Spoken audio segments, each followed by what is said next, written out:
Husband's new gym friends are flirting with him, causing me to feel uncomfortable, so I asked him to either end the friendships or change gyms. I, 38F, had a fight with my husband, 41 male, last week when I asked him to change his gym. He says it's not fair to him, but I told him it was important to me, and he agreed. As a week has passed, I am not sure if I did the right thing and want to get neutral opinion on this matter. We have been married for 12 years and have 2 wonderful kids. My husband and I were into fitness when we got married. However, life and kids happened, and we slowly stopped going to gym and gained weight. 2 years ago, my husband just woke up one day and told me he wants to start going to the gym again. He is very disciplined, and not only did he lose all the excess weight, but also started gaining a ton of muscles. As if the gym was not enough, he started doing CrossFit 6 months ago. He goes to CrossFit 4 times a week. He goes there early morning and is generally back before the kids are up. He made a lot of friends there and has generally been in a very happy mood. I won't lie, but he looks amazing, and I can't believe he still gives me butterflies, even after 12 years of marriage. 2 weeks ago, my husband decided to invite all his CrossFit friends for a barbecue at our house as the weather was getting nicer. He had around 9 friends come over and it was my first time meeting this group of friends. I was mostly in kitchen working on prep while he was grilling outside. Out of his friends group, there were 5 girls and 4 guys, all in amazing shape. 3 of the girls joined me in the kitchen to help me and we were having a conversation. They were giving me all the hot tea about each of the guests in the backyard. From what I gathered, all the people in the group were between the ages 35 to 40 and all of them were single. One of the guys was married and the other 3 were single. I was asking them about their relationship status and learned that many of the girls in the group had slept with 1 or more guys that were here. The 3 girls who were with me in the kitchen told me that they were all divorced and are not really interested in marriage or long-term relationship anymore. They commented on how guys at CrossFit are hot, and discussing about how each of them was in bed, funny stories, etc. One of the girls asked me how I met my husband. They mostly wanted to know who approached who. I chased him, as they were all commenting on how shy my husband is. One of them let it slip that he is completely oblivious when someone flirts with him. I asked it and learned that the 2 girls standing outside had at times tried to be very flirty with him as a fun competition to see when he will notice it. They all said that it was just a prank and complimented me on how awesome and loyal my husband is. At the end of the night, I was talking to my husband and told him about my conversation with the girls. He told me that these people are bonkers, but they are fun to hang out with at the gym. I asked him about if the 2 girls were really flirting with him. He said he did not initially notice, but then it became too obvious, and he thought that if he does not react, then they will stop and move on to the next victim. This all made me feel very uneasy. It may be my insecurities about my own body, but I do not want these girls with amazing bodies flirting with my husband. I know he will never reciprocate, but I just don't think they are a good idea. I talked about this with him and he me that all he cares about is getting a good workout. We had a fight when I told him to either stop being friends with these horny single people or change the gym. He did not take it well and started resisting it. I eventually told him this is my red line and I do not want him to hang out with girls who are single and ready to pounce on anyone with a hot body. We had a big fight, but eventually he told me he will change the gym at the month end, as it would be super awkward to go to this gym and suddenly stop interacting with people. As I have calmed down, I feel bad to make him do something that he might resent me for. Hence, I wanted an objective opinion. Am I wrong to make my husband stop hanging out with these girls when I know for a fact that my husband will never be disloyal to me? I know it's my insecurities, but I just don't feel comfortable to have him around half-naked beautiful girls who would be ogling him and flirting with him as a game, even after knowing he has a wife and 2 kids. Update 1. I posted on this forum 2 weeks ago and was dragged by this subreddit for being insecure about my husband going to a CrossFit gym, where he had friends with questionable morals. His friends told me about the hookup culture in the gym and how my husband is really loyal despite 2 women constantly hitting on him in the gym. Although I did not agree with many of you, I still decided to swallow my pride and talk to my husband about my behavior and apologize. I had already made him quit the gym and he was going to quit in a month because that month was already paid for. The night of the post, I talked to him and told him about the post. He immediately read the post and was laughing hysterically at some of the comments. He told me that my question was wrong, and he does not care if I am insecure or not. He told me that my mental peace is more important to him than his new friends and he is still planning to quit the gym. I think reading about how I felt about what his friends told me put my thoughts into perspective. He said initially felt offended that I was questioning his loyalty and got angry at me. However, he understood my perspective on why I do not want him to be friends with those people. He said he still might hang out with them in social settings but will not meeting them regularly. He told his friends about his decisions and lied to them that the schedule was not working out for him. Everyone was disappointed and tried to get him to continue. Many of the people guessed that I may be the reason for his sudden schedule conflicts and the women told him that they only said good things about him to me. One of the married guys who had come to our house was talking to my husband few days ago. He was asking him if I made him quit. My husband said no, but he kept on pressing and said that my husband was stupid to call Melissa, one of the girls hitting on him, to our house. He said he found my husband's audacity crazy that I invited Melissa to our place. My husband said he knew she was a little flirty with him, but a good buddy. This guy then tells my husband that he does not need to pretend with him, and he knew that my husband was sleeping with her. He told him he has seen how she looks at him and her body language and could tell.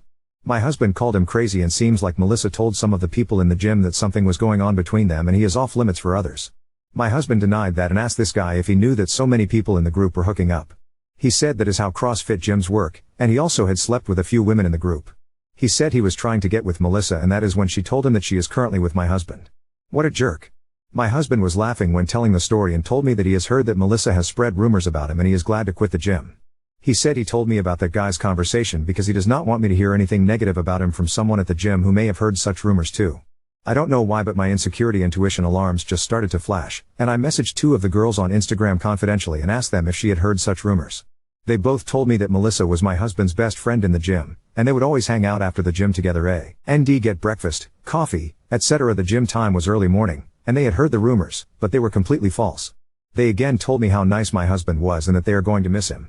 I know my husband is great and I trust him, but I still feel him quitting the gym is the right thing. I also am not sure if I should confront Melissa and tell her to stop lying about my husband. I think I am just going to let it go and enjoy from next month when my husband again joins our old gym, where I work out sometimes.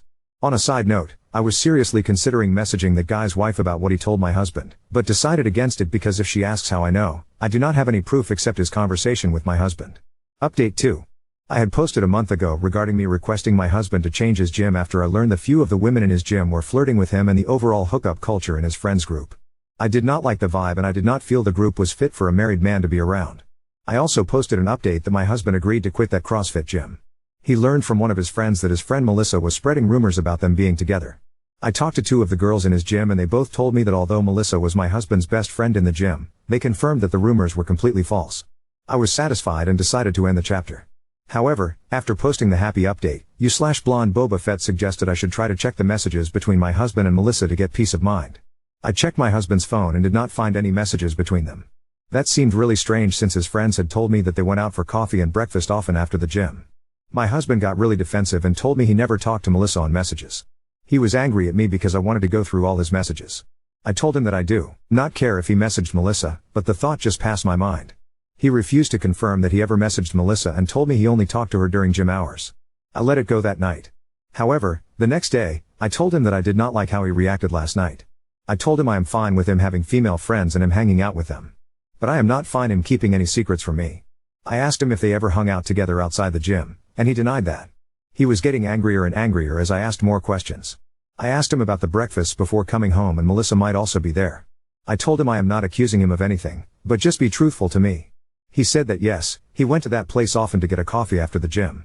However, it was always the entire group and never with Melissa alone. He started shouting at me about being insecure and accusing him. I calmly reminded him that I am the mother of his children and will not be talked to in that tone. I told him I am ready to talk to him when he wants to tell me the truth. However, I know he is hiding something from me and he needs to think long and hard if he wants to continue with the lie or tell me what happened. He kept on denying anything happened between Melissa and him, how he would never think of being unfaithful to me and how much he loves me. The next few ways were constantly big gestures to show me how much he loves me. It was either taking care of all household chores, constantly getting chocolates or flowers for me or buying me an over-the-top gift, a diamond bracelet. I stood my ground and could tell it in my gut that something was off. I also held back any physical intimacy until he told me the truth. Finally last Friday, our kids were at my in-laws' place and my husband came to me and asked if we can sit in the backyard and talk for a bit. He told me that he will tell me everything and answer all my questions. He asked me to promise to not get angry and hear him out. I was ready to explode but kept my calm. He told me that he liked the new gym because everyone was very friendly with each other. It's hard to make new friends at our age and these people were very welcoming and he felt young again with them. It was fascinating for him to hear them talk about their dating life, hookups, etc. He told himself that as long as he keeps his boundaries with them, he should be fine. Melissa and another girl were giving him a lot of attention. He initially thought they were just being nice and friendly, before realizing they were flirting with him. Melissa always took initiative to talk to him after the gym and started inviting him to get coffee. It was initially not just 2 of them, but he enjoyed her company. He says he does not know if it was friendship or if he developed a small crush on Melissa, but he liked spending time with her.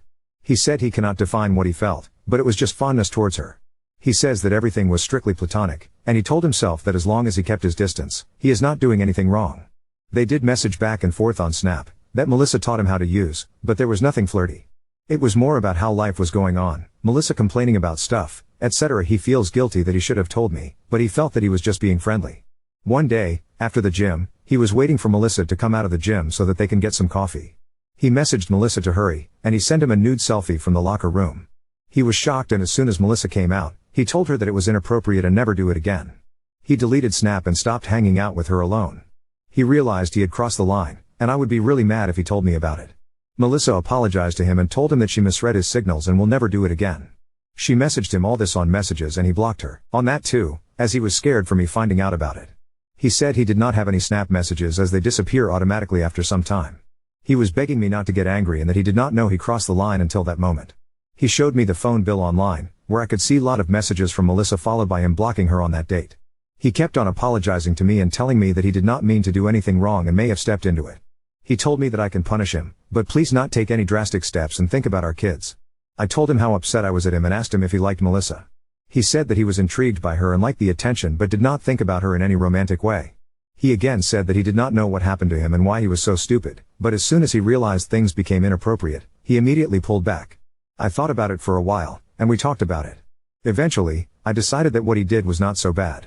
I mean, it is okay to have crushes or friends when you are married. I know he is not capable of cheating on me and how much he loves his family.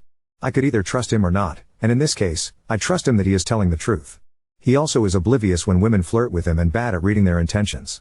I decided to give him a pass on this one. However, he made a promise to never lie to me or keep anything from me again. I am just glad he finally decided to come clean and told me about everything. Now, second story. Host family invades my personal space, moves my belongings without permission, lectures me about cleanliness standards, and threatens to kick me out. I, 18F, am currently working as an au pair in Luxembourg. When I met this family online, they seemed fantastic, and when I first got here they really were. They wanted me to be part of the family, like to join them for dinner and lunch and to go out with them when they went out with the kids, which was really great. We had a small problem in March, which was the standard of tidiness I thought was acceptable and my room did not match their standard, so, after a conversation, I cleaned it up a lot and they said it was much better, and since then there have only been a few issues mentioned, mostly that I have a bad habit of leaving clean folded clothes on my bed for a few days before finally putting them away, and that generally I have my makeup items, pens and pencils, and papers on my desk, because I use them every day and it would not make sense to pack them all up in my cupboard multiple times a day. I went on a trip to Berlin over the weekend, and everything seemed fine. When I got home the family didn't say anything, just mentioned that we needed to have a chat that evening, which I assumed was because I forgot to empty the bin in my bathroom, which was a silly mistake, but not like a biohazard or anything. But when I entered my room, it was clear they had rearranged everything. All of my books, pens, pencils, makeup, skincare, everything I had on the desk or on the shelf had been moved and put in random locations, including at the bottom of my cupboard, in the bathroom, etc. I immediately started having a panic attack. It was very disturbing to me that they had clearly been waiting for me to leave for long enough that they could do this. I like having my personal space and I thought the way I was maintaining it was acceptable to them. They had never said otherwise. The host dad then came into my room while I was crying and hyperventilating and proceeded to lecture me about how my room has to be kept from now on. And I kept repeating, I need to ask you to leave. I'm very emotional right now and need personal space to calm down, and he kept saying that it wasn't acceptable, that I was making excuses and that it was in the past and I need to get over it. Finally, he left, and I called my mom who helped me calm down. However, while I was on the phone to my mom, both the parents knocked on my door to have the conversation they wanted to have. With my mom listening, I told them that I am on the phone to my mom and just need a few minutes to finish the conversation. The host dad then tried to physically take my phone to hang up and I refused, and finally they let me finish the phone call. I then started recording a video so I could record what he said, because I knew I would probably not remember most of it because I was crying again. The conversation essentially consisted of him condescending to me, saying I was living like a hobo, saying my room was absolutely disgusting, and explaining that I have to live by his cleanliness standards. Cleanliness currently looks like a display room at IKEA. He even wants me to put my chargers and laptop in the cupboard when I'm not using them. He also tried to use the fact that, because I am not expected to be a maid, I work the maximum amount of hours week only, 25 hours, or less, and that I had my own room, and since my room's set up before the rest of the house, it's a new construction so it took a while to get everything ready, that I should be grateful, and I tried to say that just because they are obeying the law, in Luxembourg au pairs are only required to look after the children, nothing else, does not make it special, and he repeatedly shut me down and refused to let me talk. They said the bin in my room was disgusting because it had not been emptied for several weeks, it was not full, and had no food items or anything in it. They both were also upset because several of my socks have holes in the toes and they think it makes me seem sloppy and dirty. I just like those socks and they're still perfectly functional. Both of them refused to let me make excuses, aka explain or defend myself, so the conversation finished and I ended up having another panic attack in my room and I fell asleep on the floor without unpacking my suitcase or anything. This evening, After I had finished looking after the kids, I went up to my room to start unpacking and to go to the gym to get out some of my negative emotions in a healthy way. First, the host dad tried to open the door on me while I was changing, then he saw my clothes laid out on my bed and started going off at me for making a mess. He also showed me that he had moved all my medication, and several loose powders into the bathroom, where they would have been easily reached by the children, not to mention at risk of being damaged by the steam and heat in a bathroom. He lectured me about how this is how everyone in the world stores their cosmetics and how this is how I would do it from now on, or he would go into my room as many times as it took to fix it. I just nodded and said yes to avoid further conflict, but when he was gone I took them back to my room and put them away in my cupboard. I then finished putting my stuff away and locked the door on my way out, which I have never felt the need to do before, but knowing that they're going into my room without me there makes me feel genuinely unsafe. I'm not hiding anything, but this is the one space that is meant to be mine. This isn't my house but that is meant to be my room. Surely I am allowed to have privacy? I went downstairs and did the dishes upon request, because I just didn't want to fight, and then left for the gym. 5 minutes later, I got a text, telling me to come back immediately to put my possessions back in the bathroom. I messaged him and said that I don't feel comfortable going back right now as I am incredibly emotional. I keep crying uncontrollably and shaking. I literally do not feel safe to go back right now. I told him that I'll be back late tonight and we can talk about it then or tomorrow. He has also been threatening me today that I am so close to being kicked out, so I'm scared this is that final straw. I know that when I go to talk to them, I will be completely condescended to, I will be completely ignored, and I'll probably end up crying. I'm scared to go back because of this, and because I don't have anywhere else to go here. I live 10,000 kms plus away and they have all my stuff. I know they can still access my room, they have spare keys. I locked it more to make myself feel better. The SNJ is meant to look after us here, but I know from other people that they just want the problems people bring to them to go away, even if that means kicking someone out of the country.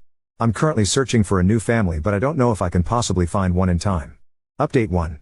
So I decided to stay and comply, at least for a few days, until I can get money to leave.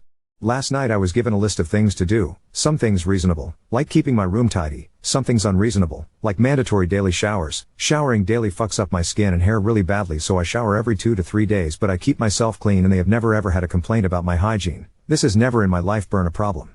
I tried to claim it as infantilizing. I tried to explain that I wanted to be treated like an adult, and they refused because they feel like, because my room was dirty, I don't respect them. I then said that this conversation clearly isn't going anywhere and I think we need to request mediation from the SNJ. The HD leaned across the table to me and got very quiet. The way he was talking and the way he was acting was really threatening, and I just felt so scared. The was sitting back in her seat, arms crossed, speaking in a slightly incredulous tone, so much less threatening. Verbatim, transcript from the recording I took this is the list that you need to observe. The company, the organization that you have just mentioned has nothing to do with this house. They have nothing to do with you, they have nothing to do with us. They do not pay you, they are simply irrelevant. They have not even been here once. Okay? Eve, everything we do, we have to agree together. You know they might do the same as to my friend. They say, oh you're bad, we're bad, you have 2 days to leave. HD, they don't care. They don't care. This is not the problem. Okay? They are just employees, they want to spend as little time on it as possible. You can, but be prepared to leave. When I brought up other things, such as the fact the HD refused to leave my room when I asked him, he threatened to come back in as many times as necessary to fix it, and the fact I told him I was having a panic attack and he refused to leave were met with absolute denial. He refused to admit he said any of it. He tried to convince me that I was imagining it. He tried to tell me that I was being dramatic. I was planning on sticking it out, but I can't do this, I don't feel safe. I have to wait until my family wakes up so I can call them for help because I don't know where to go right now, but we have a family friend who lives nearby so I'm praying she can help me. They want a response by tomorrow but I just want to go home. I feel like I'm giving up. I had all these plans to travel and explore and enjoy Europe. This is my last chance before uni, and since I plan to be a teacher, probably my last chance for ages. Haha, low teacher salary joke. I feel like I always give up when things get too hard but I just can't keep living like this. If the HD is home tomorrow, either I will call the police to help me, or hopefully I can call the family friend to help me until I can get flights. Edit, I'm meeting with the family friend on Thursday and taking my essential documents with me so it looks non-suspicious and she should be able to house me for a while till I can collect all my stuff and leave. I've definitely accidentally left some stuff out of this post, but I'm using this as a space to get everything out while I'm feeling the emotions so I can't convince myself it wasn't that bad later on. I can see Verify stuff in the comments if anyone wants. Update 2. It's happening tonight. I spent all of yesterday and today interacting with the family as little as possible, while also trying to give the impression nothing is wrong. I met with the family friend and she immediately offered to let me come with her. I'm going to pick up the kids as usual, look after them until 6 p.m. as usual, then she's going to arrive and take me home with her. I already have all my bags packed and the entire room cleaned so that I will give a quick getaway. I'm very scared, and shaky, but also very excited. I'm almost out. I'll update this post tonight, in about 6 to 7 hours, about the sequence of events and if there were any problems. As always, I will be recording the conversation I have when I try to leave to avoid any problems. My only concern is that I will be leaving while the kids are present, which I feel guilty about. I really love the kids and they love me, so I feel very guilty that I'm leaving them, but I can't stay here. My consolation is that the kids are 1.5 and 3.5, meaning they probably won't remember me, but I won't ever forget them. Update 3. I got out when I saw my friends had arrived. I took all my shit downstairs. The HD had just got home, fuck, and was blocking the door, double fuck. I told him my speech. I have sent an email to the SNJ and CCDU. I am leaving now, I am ending the contract immediately. I have friends outside to collect me, please move. He prevented me from moving. In the heat of the moment, I forgot to film it, which was stupid, but I also don't think I've ever been so scared. He used his condescending tone, repeatedly telling me you can leave in 10 minutes, let's go look at your room. I repeatedly told him, you can go look, go ahead, the door is unlocked, and he kept trying to get me to go with him. I showed him the photos I took of my spotless room, he still wanted me to go with him. I then called the woman who was waiting to collect me to tell her what was happening. Both HD and him tried to take my phone off me to talk to her and I kept refusing. Finally, the HD said he would go check my room if I waited with the him. The minute he walked away, I got my bags and opened the door to leave. Then the him told me that I had to be back for a meeting on Tuesday with the SNJ to terminate the contract. This is insane to me. They repeatedly told me they didn't want me to leave. They made the list for me, which seemed like what they thought a long-term solution would be. They were talking about taking me with them to Poland in November. But they want me back on Tuesday to terminate the contract. I don't know if I'll go, even if my dad is here. I really don't ever want to see them again. I'll have to check if it's mandatory I attend. Finally, I got all my stuff out. My friends helped me carry everything to my car. The hum filmed me driving away and the HD smiled and waved, which was really fucking creepy. I'm writing this update from the comfort of the friend's spare bedroom. I'm so fucking relieved I'm out. I feel like I can breathe again.